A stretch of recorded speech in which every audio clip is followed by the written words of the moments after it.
Jake Morrison wiped the sweat from his forehead as he stared at the readings on his scanner. Something was wrong with the numbers. The device showed a massive object floating in space, but his eyes saw nothing but stars and darkness through the observation window of the research station. "Lisa, come look at this," Jake called to his colleague. Lisa Park pushed herself away from her workstation and floated over in the zero gravity. Her dark hair was tied back in a ponytail that drifted around her face. "What do you have?"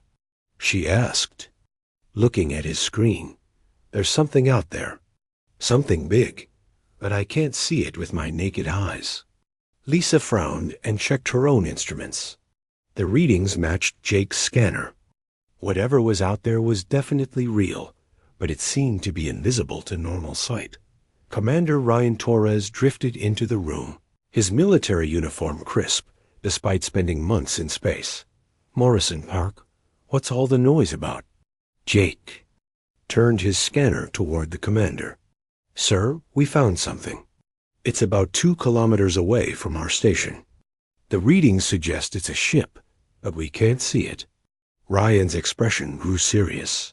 He had been in charge of Deep Space Research Station Omega-7 for 3 years, and he had never encountered anything like this. "Are you sure your equipment is working properly?" "I've run diagnostics twice," Lisa said. "Everything checks out. There's definitely something there." The commander studied the readings for several minutes. According to the scanner, the object was roughly 300 meters long and showed signs of advanced technology. But the most interesting part was that it appeared to be completely dead in space, with no power signatures or movement. "It could be a derelict vessel," Ryan said slowly. "If it's truly abandoned, this could be the discovery of a lifetime." Jake felt his heart racing. As a xenobiologist, he had spent his entire career hoping to find proof of alien life. Now, at 28 years old, he might be looking at evidence that humanity was not alone in the universe. "Sir, we should investigate," Jake said. "If it's really an alien ship, we need to document everything." Ryan was quiet for a long moment. Protocol required him to report the discovery to Earth Command and wait for instructions. But that would take weeks, and there was no guarantee the ship would still be there when help arrived. "Prep the shuttle," Ryan decided. "We'll take a small team over for a quick look. Morrison, Park, you're with me. We go in, take readings, and get out fast." Within an hour, the 3 humans were suited up and ready to leave the station. Jake's hands shook slightly as he checked his equipment one final time. He had dreamed of this moment since he was a child, but now that it was happening, he felt scared and excited at the same time. The shuttle's engines hummed quietly as they approached the invisible ship. As they got closer, Jake could see a faint outline against the stars, like looking at something through water. The ship's hull seemed to bend light around it, making it nearly impossible to detect. "That's incredible camouflage technology," Lisa whispered. "No wonder we couldn't see it from the station." The ship was beautiful in a strange way. Its surface was smooth and curved, with no visible seams or construction marks. It looked like it had been grown rather than built. Strange symbols were carved into the hull, glowing faintly with pale blue light. Ryan guided the shuttle to what looked like an airlock. The ship's technology somehow recognized their approach, and the airlock opened automatically. Jake's heart pounded as they docked. "Atmosphere. Readings show breathable air inside," Lisa reported. "But there are strange chemical traces I don't recognize." They moved through the airlock and into the alien ship. The interior was dimly lit by the same pale blue glow they had seen on the hull. The walls were covered in more of the strange symbols, and the corridor seemed to stretch endlessly in both directions. "The ship is much larger inside than it appeared from outside," Ryan observed. "Some kind of spatial distortion technology." Jake ran his scanner along the walls, recording everything. The readings showed that the ship was incredibly old, possibly thousands of years. But despite its age, everything seemed to be in perfect working condition. They followed the main corridor toward what their scanners indicated was the ship's center. Along the way, they passed rooms filled with equipment they couldn't understand. Some chambers contained what looked like weapons, while others held devices that hummed with unknown energy. Finally, they reached a large circular room at the heart of the ship. In the center stood a tall, crystal-like pod filled with swirling mist. Jake could see the outline of a figure inside, floating motionless. "Is that?" Lisa started to ask. "An alien," Jake finished. "A real, living alien." The figure inside the pod was humanoid, but clearly not human. It was tall and thin, with pale skin that seemed almost transparent. Long dark hair floated around its face, and Jake could see strange markings along its neck and arms. "The pod appears to be some kind of stasis chamber," Ryan said, studying the readings. "Life signs are minimal but stable. Whatever's in there has been sleeping for a very long time." Jake moved closer to examine the pod. The alien's face was beautiful in an otherworldly way, with sharp features and closed eyes. Despite the strange appearance, Jake felt drawn to the sleeping figure. "We should leave it alone," Lisa warned. "We don't know what might happen if we wake it up." But as Jake leaned in for a closer look, his hand accidentally brushed against a glowing symbol on the pod's surface. The crystal chamber immediately began to pulse with brighter light, and the mist inside started to clear. "Jake, get back!" Ryan shouted, but it was too late. The alien's eyes snapped open, revealing irises of deep violet. The figure moved with liquid grace, pressing its hands against the inside of the pod. The crystal began to crack, and Jake could hear a low, musical sound that might have been the alien trying to speak. The pod shattered suddenly, spilling its contents across the floor. The alien landed gracefully, water dripping from its hair, and strange clothing. It was definitely female, Jake realized, and she was looking directly at him with those violet eyes. She spoke in a voice like music and wind chimes, but the words were in no language Jake had ever heard. Then, impossibly, she switched to broken English. "Human," she said, the word coming out like a prayer. You are human." Jake tried to back away, but found he couldn't move. The alien woman was incredibly beautiful, but there was something dangerous about her, something that made his instincts scream warnings. "Your blood," she continued, taking a step toward him. "I can smell it. It calls to me like no other." Her voice grew stronger as she spoke, as if she was remembering how to use the language.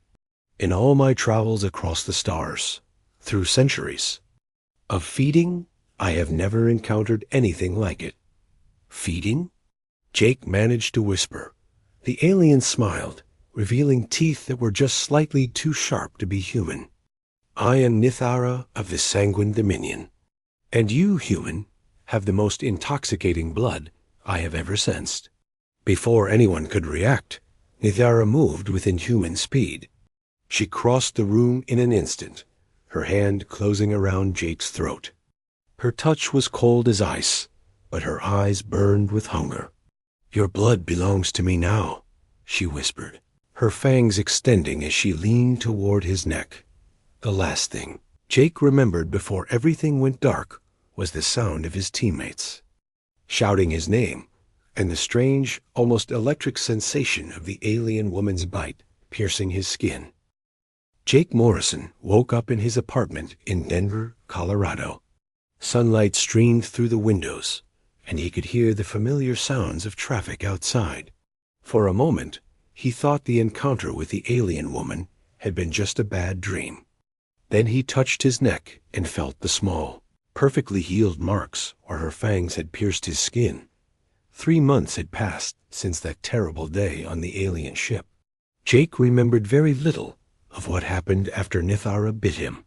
His Teammates had managed to pull him away from her, and they had escaped back to their shuttle while she was still weak from her long sleep. But her parting words still echoed in his mind every night. "I will find you, human.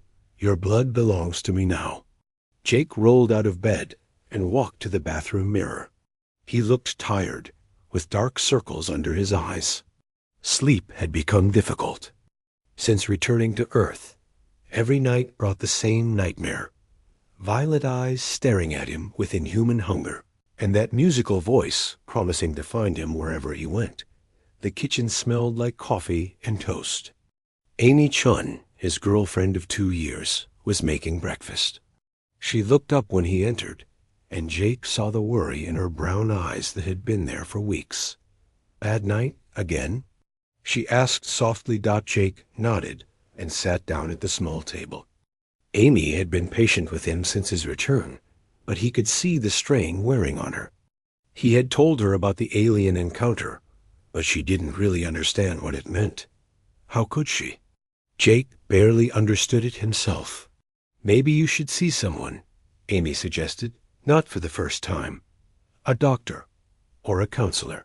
You've been through something traumatic." "I'm fine," Jake said automatically, but they both knew it wasn't true. He wasn't fine. Something was changing inside him, something he couldn't explain to Amy or anyone else. Jake worked at the University of NC, Colorado's astrobiology department. Before the encounter, he had loved his job, studying the possibility of life on other planets. Now, knowing that aliens were real and that one of them was hunting him, the work felt different. Every day he expected to receive news that Nithara had been spotted somewhere in the solar system. At the university, Jake tried to focus on his research, but concentration was becoming harder. His senses seemed sharper than before. He could hear conversations from across the building, and bright lights hurt his eyes. Sometimes he caught himself staring at his colleagues' necks, noticing the pulse of blood beneath their skin.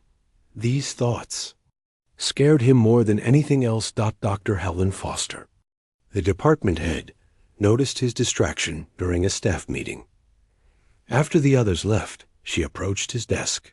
"Jake, you've seemed distracted lately. Is everything all right?"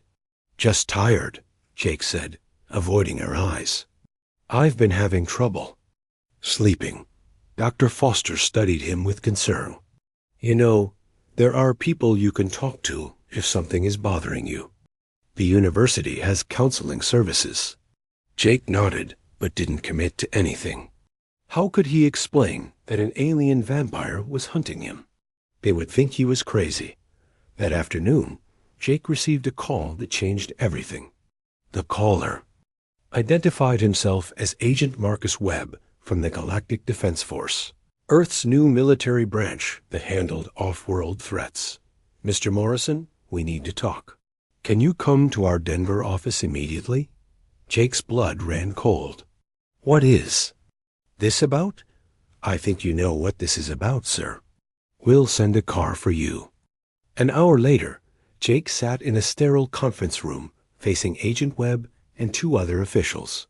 Webb was a tall, serious man with gray hair and sharp eyes. The others introduced themselves as Dr. Sarah Kim from the Xenobiology Division and Colonel James Martinez from Military Intelligence. "Mr. Morrison," Webb began, "we've been tracking unusual activity in several star systems. Ships have gone missing, colonies have lost communication, and the survivors all report the same thing. A pale figure that moves too fast to see clearly, asking questions about a human named Jake Morrison." Jake felt his heart stop. "She's really looking for me?" "Oh, she's doing more than looking," Dr. Kim said, sliding a tablet across the table. 3 research stations have been attacked in the past month. 17 people are dead, and dozens more are missing. The survivors all describe the same being, a tall, pale woman with violet eyes who seems to be searching for something specific. The tablet showed images from security cameras. Jake recognized Nithara immediately, even though the footage was blurry. She moved through the stations like a ghost, faster than the cameras could properly capture. In one image, she held a terrified researcher by the throat, apparently questioning him. "She's getting closer to Earth," Colonel Martinez said. "Our long-range sensors detected an unknown vessel entering the outer solar system 2 days ago. It matches the energy signature of the ship you encountered." Jake's hands shook as he set down the tablet. "What do you want from me?" "We want you to help us understand what we're dealing with," Webb said. "You're the only person who has encountered this being and lived to tell about it. We need to know her capabilities, her weaknesses, anything that might help us stop her." "I don't know much," Jake said. "She was strong, incredibly fast. She said she was from something called the Sanguine Dominion, and she seemed to think my blood was ... special somehow." Dr. Kim leaned forward. "Tell us about the bite. What did it feel like?" "Have you experienced any changes since then?" Jake hesitated. He hadn't told anyone about the changes he was experiencing. Not even Amy. But if Nithara was really coming to Earth, maybe it was time to be honest. "I've been having strange dreams," he admitted, "and my senses seem sharper. I can hear things I shouldn't be able to hear, see in near darkness. Sometimes I find myself thinking about blood in ways that scare me." The three officials exchanged glances. "We suspected there might be some kind of connection," Dr. Kim said. "Alien encounters sometimes have lasting effects on humans." "There's something else," Jake said reluctantly. "Sometimes in my dreams I can sense her, like she's getting closer. And I think she can sense me too." Colonel Martinez stood up. "Mr. Morrison, I'm afraid we're going to have to ask you to stay in protective custody. This being is clearly dangerous, and if she's coming to Earth, we need to be prepared." "I can't leave my life behind," Jake protested. "My girlfriend, my job." "Your girlfriend will be safer if you're not around," Webb said bluntly. "And frankly, the entire planet might be in danger. We've seen what this creature can do. She's torn through military installations like they were made of paper." Jake thought about Amy, about the normal life they had been building together. Then he thought about Nithara's violet eyes and her promise to find him. If she was really coming to Earth, staying close to Amy would only put her in danger. "What do you need me to do?" he asked finally. "Help us understand her," Dr. Kim said. "We're going to run some tests, study the changes in your blood. Maybe we can find a way to break whatever connection exists between you and her." Jake nodded, though he wasn't sure it would be that simple. In his dreams, he could feel Nithara getting closer each night. She was coming for him, and he had the terrible feeling that there was nothing anyone could do to stop her. As he left the government building, Jake looked up at the sky. Somewhere out there, beyond the blue atmosphere and the familiar stars, an alien hunter was making her way toward Earth. She had traveled across the galaxy for one purpose: to claim what she believed belonged to her. Jake touched the scars on his neck and shivered. He was no longer just a scientist studying the stars. He was prey, and the predator was coming home. The morning sky above Colorado Springs was clear and blue when everything changed. Jake Morrison stood at the window of the secure government facility where he had been living for the past 2 weeks. Dr. Sarah Kim was running more blood tests, trying to understand what made him different from other humans. Then the lights went out. Emergency power kicked in a second later, bathing everything in red light. Alarms began wailing throughout the building. Jake felt a chill run down his spine. That had nothing to do with the sudden darkness. "She's here," he whispered. Agent Webb burst into the room, his face grim. "All satellite communications just went dead. Something hit our defense grid with an electromagnetic pulse. Every major city is reporting the same thing." Jake closed his eyes and tried to focus on the strange connection he felt with Nithara. In his mind, he could sense her presence like a cold flame burning somewhere above the earth. She wasn't hiding anymore. Where is she? Webb demanded. Everywhere, Jake said, opening his eyes. She's not staying in one place. She's moving fast, searching. On the facility's main screen, news reports flickered in and out as emergency broadcasts struggled to get through the interference. What Jake saw made his blood run cold. Security camera footage from Denver showed a pale figure moving through the streets at impossible speed. She appeared in one frame, then vanished, only to appear blocks away in the next image. General Patricia Wells entered the command center, her uniform crisp despite the chaos around them. She was a stern woman, in her 50s, who had seen combat on 3 different planets. But even she looked shaken by what was happening. "Report," she ordered. "The entity has disabled most of our early warning systems," Colonel Martinez explained. "She's hit 12 major cities in the past hour. We're getting reports of people being questioned and then released. She's looking for something specific. Someone." "Specific," Jake corrected.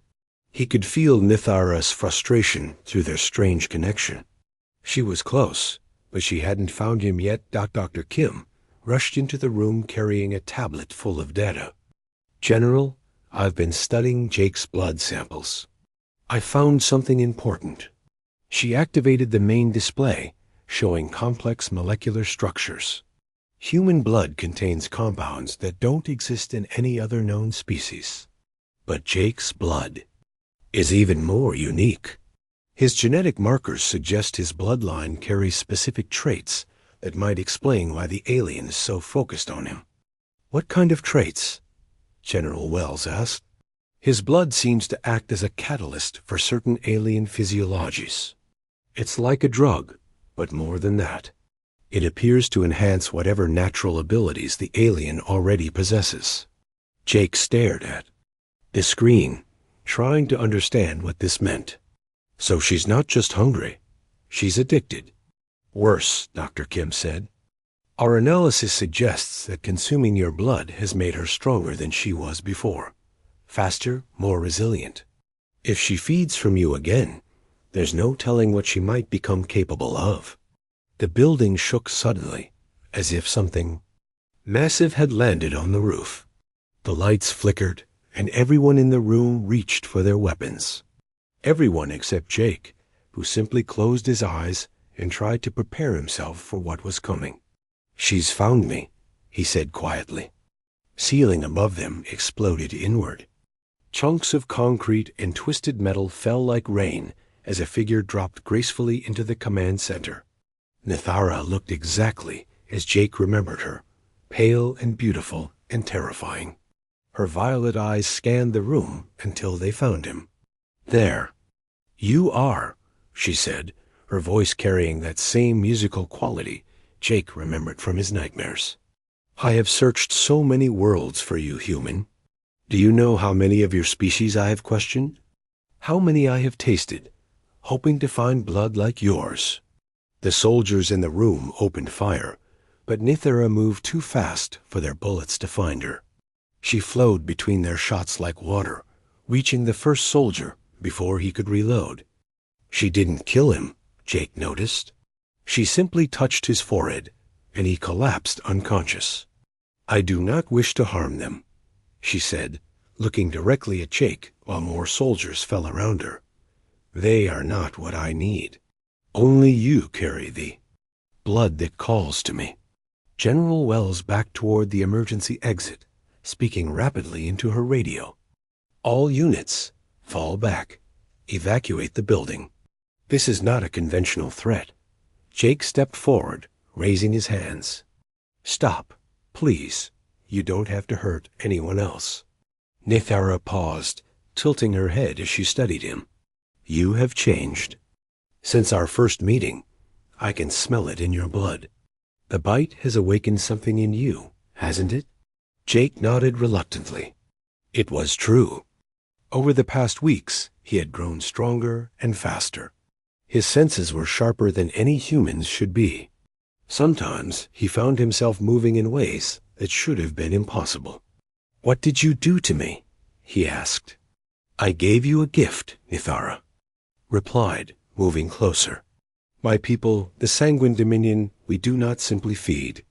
We create bonds with those whose blood calls to us. You are becoming something more than human." Dr. Kim, who had been quietly working at her tablet during the confrontation, suddenly looked up with excitement. "Jake, the blood analysis. I understand. Now, your genetic markers show exposure to an alien catalyst. Your DNA is actually changing." Jake felt a chill of fear. "Changing into what?" "Something between human and her species," Dr. Kim said. "That's why you can sense her, why you're getting stronger. You're becoming a bridge between our kinds." Nithara smiled, showing her sharp teeth. "The doctor understands. You are no longer fully human, Jake Morrison. But you are not yet like me. To complete the transformation, you need more of my essence, and I need more of your blood." "The transformation can be stopped," Dr. Kim said quickly, still reading from her tablet. "I've been working on a compound using Jake's blood samples. If we can synthesize enough of his unique antibodies, we might be able to create something that could neutralize the alien catalyst in his system.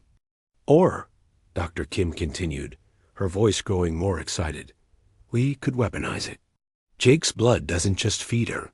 It could potentially be toxic to her species if concentrated properly." Nithara's expression darkened. "You would poison this very thing that sustains me? How cruel your species can be." "You're the one hunting us," General Wells said, finally speaking up from near the exit. "You've killed dozens of people looking for him." "I have killed no one," Nithara replied coldly. "I do not destroy what might someday serve me, but I will do what I must to claim what belongs to me." Jake realized that everyone was looking at him, waiting for him to make a choice. The alien woman who had traveled across the galaxy to find him, the human scientists who wanted to use his blood as a weapon, the military leaders who saw him as either humanity's salvation or its greatest threat. What if there was another way? Jake said slowly, "What if you didn't have to hunt anymore?" Nithara's violet eyes narrowed. "Explain." "You said your people are dying out, that you've drained whole star systems looking for sustenance. But what if you didn't have to drain anyone? What if there was a way to get what you need without killing?" Dr. Kim looked up from her tablet. "Jake, what are you thinking?" Jake touched the scars on his neck, feeling the pulse of his changing blood beneath his skin. "I'm thinking that maybe the solution isn't fighting. Maybe it's finding a way to coexist."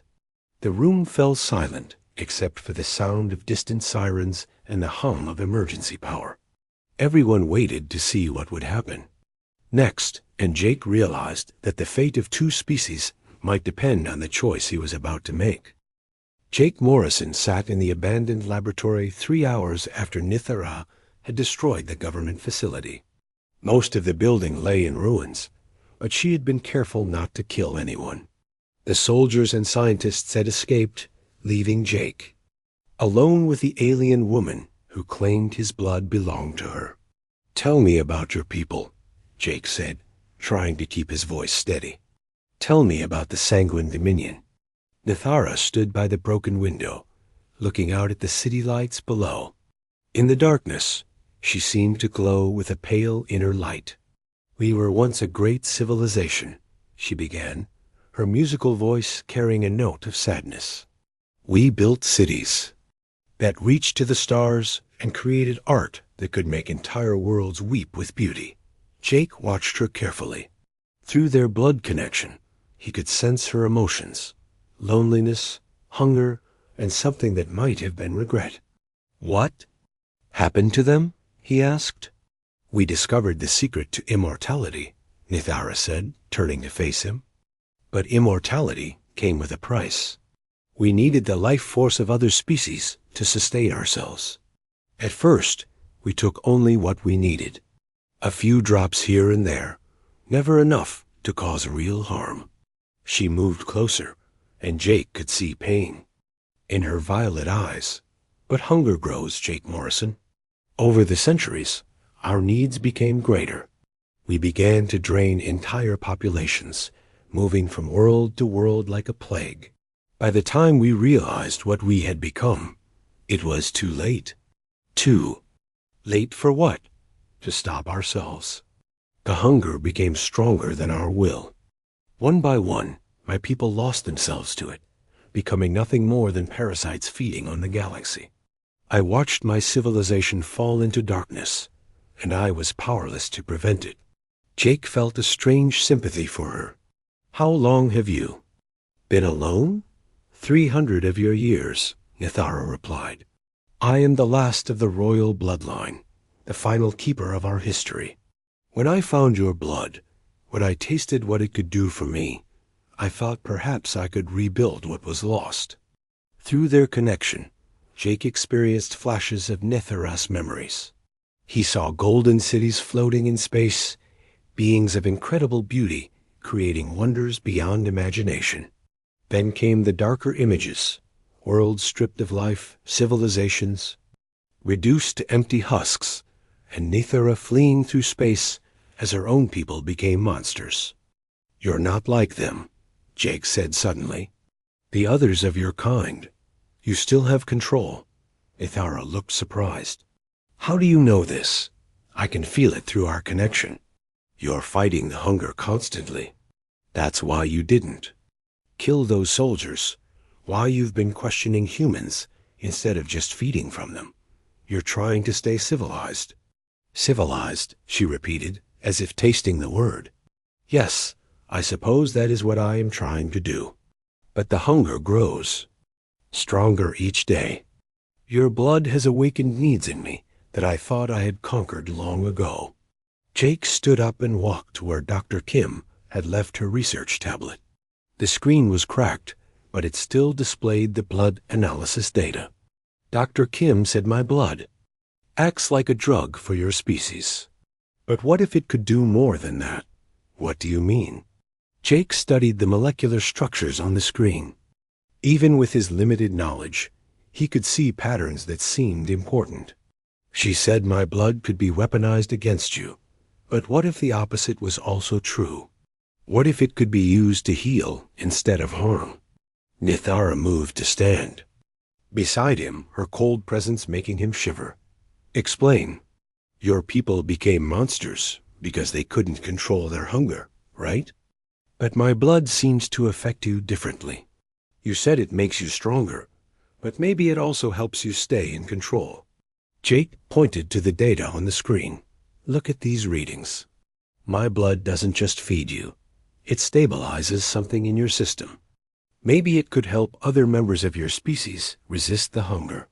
There are no other members of my species, Nithara said quietly. I am the last. Are you sure? In all the galaxy, across all those worlds you mentioned, could there really be no survivors? Nithara was quiet for a long moment. There might be others, she admitted. Scattered, hiding, perhaps sleeping in stasis like I was. But even if they exist, how could your blood help them? There is only one of you. Jake felt a strange sensation in his chest, like his heart was beating in rhythm with something else. What if there didn't have to be only one? Dr. Kim said my DNA was changing, that I was becoming something between human and your species. What if that transformation could be controlled? You would willingly become like me? Nithara asked, her eyes widening. Not like you exactly, but maybe something that could help both our species survive. Jake looked at his reflection in the broken window. His skin was already paler than it had been weeks ago, and his eyes seemed brighter. The transformation is happening anyway. Maybe instead of fighting it, I should try to guide it. Nithara reached out and touched his face with one cold finger. You do not understand what you are suggesting. To complete the transformation would mean giving up your humanity forever. You would live for centuries, maybe millennia. You would watch everyone you love grow old and die while you remained unchanged. Jake thought about Amy, about the life he had planned to build with her. But he also thought about the images he had seen through Nithara's memories, entire civilizations, destroyed by hunger and fear. What's the alternative? He asked. You said the hunger is getting stronger. Eventually, you'll lose control like the others did. And if there are more of your people out there, they'll face the same choice, feed or die. There is another option, Nithara said softly. Dr. Kim's weapon. You could let her create a poison from your blood that would destroy me and any others like me. Your species would be safe. Jake shook his head. That's not a solution. That's just murder. Besides, you've seen how advanced your technology is compared to ours. If other members of your species exist and they lose control completely, a poison won't be enough to stop them. Through their connection, Jake could feel Nithara's internal struggle. Part of her wanted to drain him completely, to take all of his blood and become more powerful than she had ever been. But another part of her, the part that still remembered what her people had once been, wanted to find a better way. There is something else you should know, Nithara said finally. The transformation is not just changing your body. It is changing your mind as well. I can sense it happening. You are developing abilities that even I do not fully understand. Jake nodded. He had felt it too, moments when he could sense things beyond his normal perception, times when he seemed to know things he had never learned. What kind of abilities? The power to create connections between minds, to share thoughts and feelings across great distances. My people once used these gifts to communicate across star systems, but they could also be used to help others resist. Hunger, to share strength and control. Jake felt a spark of hope. So if the transformation continued, I could help other members of your species stay in control? I could be like a bridge between the hunger and their civilized selves? It is possible, Nithara said, but the risk is enormous. If the transformation goes wrong, you could become something worse than either of our species. And there is no guarantee that my people would accept your help, even if you could provide it. Jake looked out at the city lights, thinking about all. The people sleeping peacefully below, unaware that their fate might rest in his hands. Then he looked at Nithara, seeing both the monster she could become and the person she was trying to remain. I think it's worth the risk, he said finally. But I want to do this my way, with controls and safeguards. And I want Amy to know what I'm choosing and why. Nithara smiled, and for the first time, it seemed genuinely warm. You continue to surprise me, Jake Morrison. Very well. We will try your way. Jake Morrison stood in the center of downtown Denver as the sun set behind the mountains. The city had been evacuated, leaving the streets empty except for military vehicles positioned at a safe distance. Amy Chun waited behind the barrier with Dr. Kim and General Wells, her eyes filled with tears she was trying not to shed. Are you sure this is what you want? Amy called out to him. Jake nodded, though his heart was breaking. He had explained everything to her, the transformation, the choice he had to make, and what it would mean for their future together. Amy had been angry at first, then sad, but finally she had understood. This was bigger than their personal happiness. I love you, he called back. That will never change, no matter what happens to me. Nithara stood beside him, looking strange. In the empty city, she had removed her alien clothing, and now wore simple human clothes that Dr. Kim had provided. But even dressed like a human, she still seemed otherworldly and beautiful in the fading light. The process cannot be reversed, she warned him one final time. Once I complete the transformation, you will no longer be fully human. You will live far longer than any of your kind, and you will need to feed as I do. But I'll be able to help. Control the hunger? Jake asked. If our theory is correct, yes. Your blood has unique properties that seem to strengthen the civilized mind while feeding the body. If you can learn to share those properties with others of my kind, you could help them resist the madness that destroyed our civilization. Doctor. Kim spoke through a loudspeaker from the military barrier. Jake, the synthetic blood substitute is ready. If this works the way we hope, Nithara should be able to survive on laboratory-created blood instead of feeding from living beings. The plan they had developed was complex but simple in concept. Jake would complete his transformation, becoming something between human and alien. His changed blood would be used to create a synthetic substitute that could feed Nithara without requiring her to hunt. If successful, the same process could be used to help other members of her species if they were ever found. And if other aliens come to Earth? General Wells asked through the speaker. Then we'll be ready for them, Jake replied, not with weapons, but with understanding. Nithara turned to face him, her violet eyes reflecting the last rays of sunlight. Are you ready? Jake took a deep breath and nodded. Do it. The process was different from the first time she had bitten him. Instead of the quick, violent feeding on her ship, this was slow and careful. Nithara placed her hands on either side of his face and looked directly into his eyes.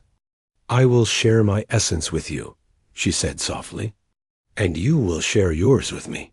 We will become connected in a way that no human and no member of my species has ever been connected before. When her fangs pierced his neck, Jake felt a rush of sensations unlike anything he had ever experienced. It wasn't painful this time. Instead, it felt like coming home after a long journey. Through their connection, he could feel Nithara's memories flowing into his mind, centuries of loneliness, the pain of watching her people fall to madness, and the desperate hope she felt now. But something else was happening too. Jake could feel his own memories and emotions flowing into Nithara. She was experiencing human love for the first time through his feelings for Amy. She felt his compassion, his desire to help others, his belief that every life had value. The transformation took hours. Jake's body changed slowly, his skin growing paler, his senses becoming sharper.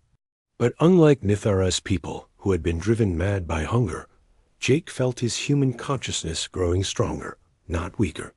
The alien changes enhanced his capacity for empathy rather than destroying it.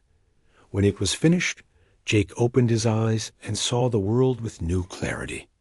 He could hear Amy's heartbeat from across the street, could smell the fear and hope of the soldiers watching from a distance. But more importantly, he could feel Nithara's mind connected to his own. How do you feel?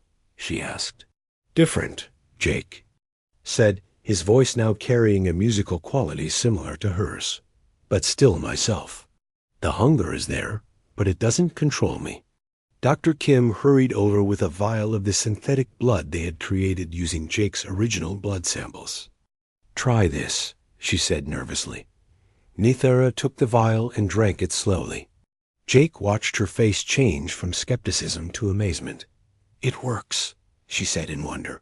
It tastes like real blood, like your blood, but there is no life force being drained.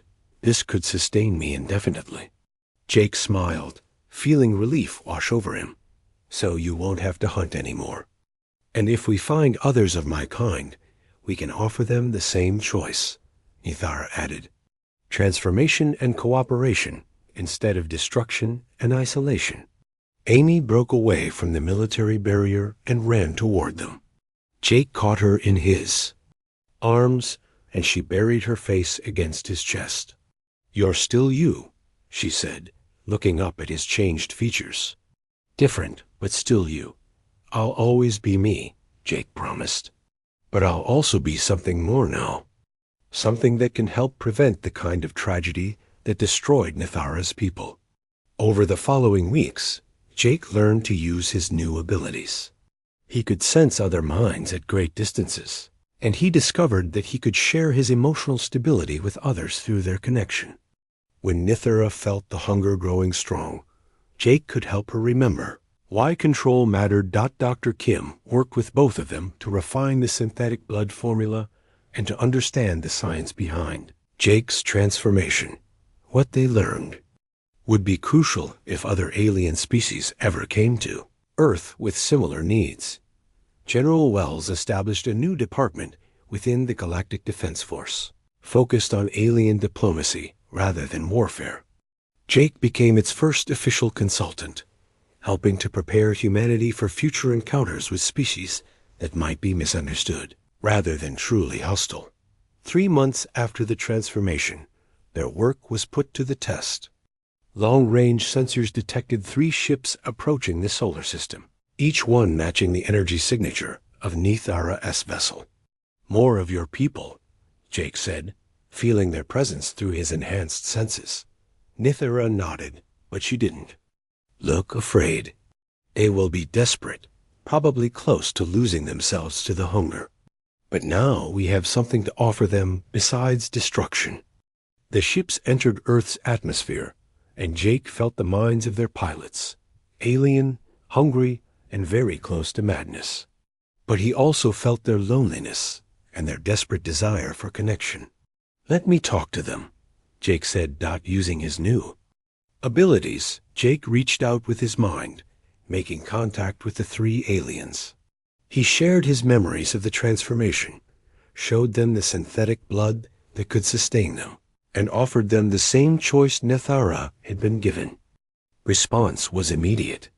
The 3 ships landed peacefully in the same field where Jake had completed his transformation.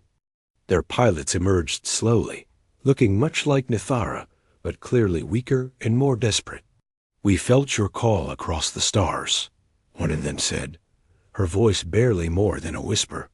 We have been searching for so long, feeding where we must, trying to resist the madness.